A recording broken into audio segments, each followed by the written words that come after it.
nokti usta kakvih nema, sala kluba uvek puna žena. Ja je gledam, znam da nešto sprema, dok njega nema. Možda kada zaspim, možda se ne probudim, možda i oživim, pa od tuge poludim, možda tako luda.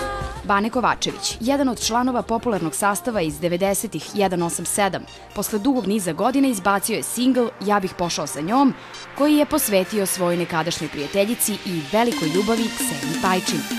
Ja bih pošao za njom, ja bih pošao za njom, ali za mene nije vreme njom. Sigurno ću naći neke osude, meni samo odmah moram da se ogradim, ne bih želeo od njene strane porodice da dobijem osude, zašto sam kopao i rukama i nogama da nađem od gospođe Ljubice, njene majke, telefon nigde nisam mogao. Znači, Ljubice, ako sam ti s nečim povredio, izvini, znaš da mi to nije bio cilj, iz najbolje namere sam to uradio i nisam uradio da bi sebe putem tvoje ćerke vratio nazad, to odmah moram da se ogradim, jednostavno, to je davno trebalo se desiti, nisam imao ni finansijske mogućnosti i meni se dosta ružnih stvari desilo u životu. Kao da sam tu na mestu zločina, čujem vrisak, pucao joj je u potiljak, pred mojim očima. Filip Kapisoda usmrtio je lepu pevačicu, a zatim i sebe, a tragedija ne gubi na značaju ni danas. Kako Bane tvrdi da je ostao u vezi sa njom, ona ne bi ušla u vezu sa Kapisodom i danas bi verovatno bila živa. Moja mlada, a na sahranu je došla da se slika cela estrada, dok posmatram sve te face isfolirane, pucao bi u njih.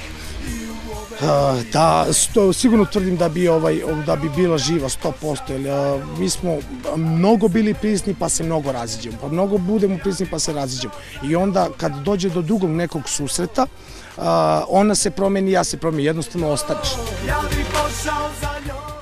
Iako je svoj život posvetio nevenčanoj supruzi Ivani, Ksenija će zauvek zauzimati posebno mesto u njegovom životu i sećanju.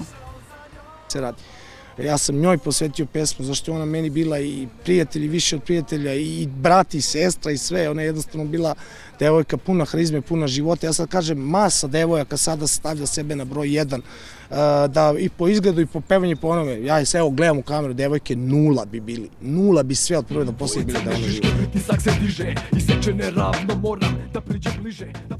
Razbijen je mit o grupi 187 koja je imala veliku popularnost 90-ih. Oni su zapravo bili projekat u kojem nisu bili bitni međuljudski odnosi, pa ni posle razilaženja nisu ostali u kontaktu. Jedan od članova, Marko Janković, više se ne bavi muzikom i ne prati karijeru bivšeg kolege Baneta.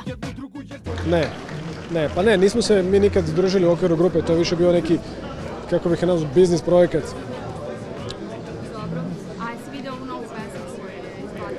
Ne pratim, ne gledam televiziju. Ne gledam televiziju i ne pratim domaću scenu uopšte. Ovo je na YouTube. Ne gledam to stvarno. Poslednjih 10 godina Marko se bavi dizajnom i fotografijom i u njegovom životu nije se mnogo toga promenilo. Još uvek živi na Banovom brdu i za razliku od Baneta koji je osnovao porodicu, Marko 187 je slobodan.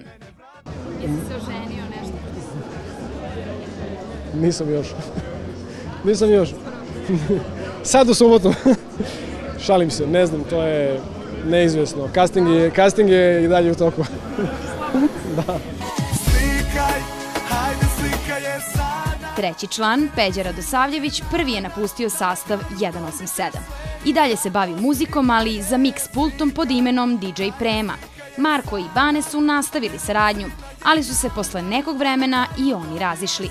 Najprodavaniji hip-hop trojac 90-ih više se nikad nije okupio. Može da se svrsta u drogu, a tvoje oči poluzatvorene prosto me mame. Da te uhvatim za ruku i odvedem iz tame u neku drugu tamu. Finansijska nestabilnost, smrt oca i razni životni problemi naveli su ga da se promeni i osnuje porodicu, pa je tako pre 4 meseca postao otac male Tare. S obzirom na to da je dobio žensko dete, želja da se bori protiv nasilja nad ženama je postala jača. Kako bi bilo danas sutra da neki tamo budući suprug mog deteta digne ruku, digne ton, bilo šta da se na nenormalan način ponaša prema mom rođenom detetu. Nije sad možda tu poenta i moje rođeno dete, svaka žena je nečije dete.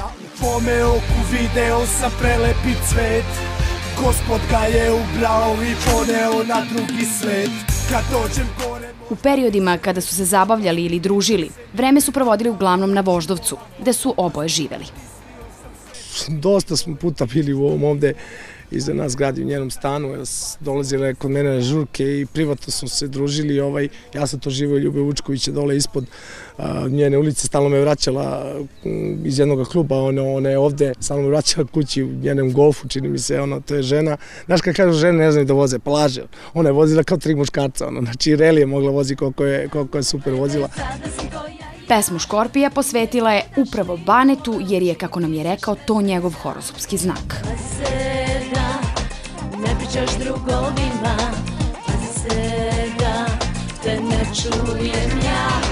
Bila je vrlo posvećena i svom ljubimcu Milisavu, kojeg su zajedno šetali u obližnjem parku. Ima tu jedan parkić da isto smo par puta šetali Milisava, svuda, ne znam, svuda, jednostavno sad si mi bacila, malo mi mozak vratila si me u prošlost, baš, nije baš prijatno.